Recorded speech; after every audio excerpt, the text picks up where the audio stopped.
LP-UP, കാറ്ററ്റ്, education and child psychology എക്സാമിന് വേണ്ടി തീർച്ചയായും അറിഞ്ഞിരിക്കേണ്ട important points part 2 31 to 60. First one ചാക്രികാരോഹണ രീതി സ്പൈറൽ മെത്തേഡ്. സെക്കൻഡ് വൺ കണ്ടെത്തൽ പഠനം ഡിസ്കവറി ലേണിംഗ്.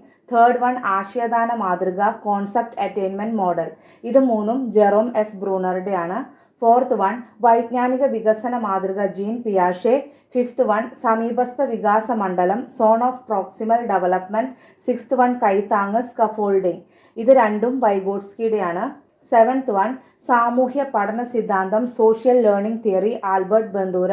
മനോസാമൂഹ്യ വികാസ സിദ്ധാന്തം psycho social development theory Erik H Erikson. ആധുനിക ഭാഷാശാസ്ത്രത്തിൻ്റെ പിതാവ് നോം ചോംസ്കി. രചനാന്തരണ പ്രജനന വ്യാകരണം ട്രാൻസ്ഫോർമേഷണൽ ജനറേറ്റീവ് ഗ്രാമർ സാർവത്രിക വ്യാകരണ സിദ്ധാന്തം യൂണിവേഴ്സൽ ഗ്രാമർ സിസ്റ്റം. ഇത് രണ്ടും നോം ചോംസ്കിയുടെയാണ്.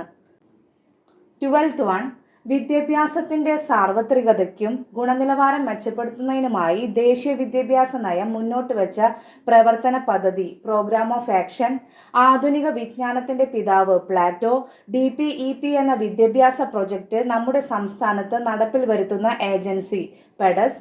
സർവജനീന വിദ്യാഭ്യാസം അംഗീകരിക്കുന്ന ഇന്ത്യൻ ഭരണഘടന ആർട്ടിക്കിൾ 45 ആർട്ടിക്കിൾ ദേശീയ വിദ്യാഭ്യാസ നയം പ്രഖ്യാപിക്കുന്നതിന് മുന്നോടിയായി ഇന്ത്യ ഗവൺമെൻറ് പുറത്തിറക്കിയ രേഖ ചലഞ്ച് ഓഫ് എഡ്യൂക്കേഷൻ.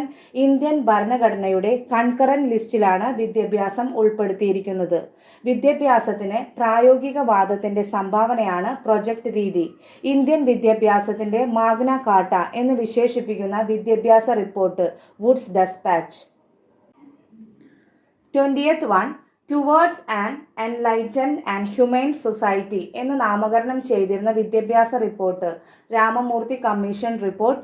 വിദ്യാഭ്യാസവും ദേശീയ വികസനവും എഡ്യൂക്കേഷൻ ആൻഡ് നാഷണൽ ഡെവലപ്മെൻറ്റ് എന്ന പേരിൽ പ്രസിദ്ധമായ വിദ്യാഭ്യാസ commission report Kothari commission report. Downward filtration തിയറിയുടെ ഉപജ്ഞാതാവ് മെക്കാളെ. ശിശു കേന്ദ്രീകൃത വിദ്യാഭ്യാസ ആശയത്തിന് തുടക്കമിട്ട വിദ്യാഭ്യാസ ചിന്തകൻ റൂസോ. ശ്രമ പരാജയ സിദ്ധാന്തം തൊണ്ടേക്ക്. പരിക്രമീകൃത ബോധനം programmed learning BF Skinner. Gestalt സിദ്ധാന്തത്തിൻ്റെ അടിസ്ഥാനം അന്തർദൃഷ്ടി പഠനം. TAT എന്ന വ്യക്തിത്വ മാപന രീതി ആവിഷ്കരിച്ചത് HA മുറെ. വിശേഷക സിദ്ധാന്തത്തിൻ്റെ ആവിഷ്കാരകൻ ആൽപോർട്ട്. 29th വൺ റൂസോയുടെ പ്രസിദ്ധമായ ഗ്രന്ഥം എമിലി. 30th വൺ കിൻഡർഗാർട്ടൻ പദ്ധതിയുടെ ഉപജ്ഞാതാവ് ഫ്രോബൽ. Thank you.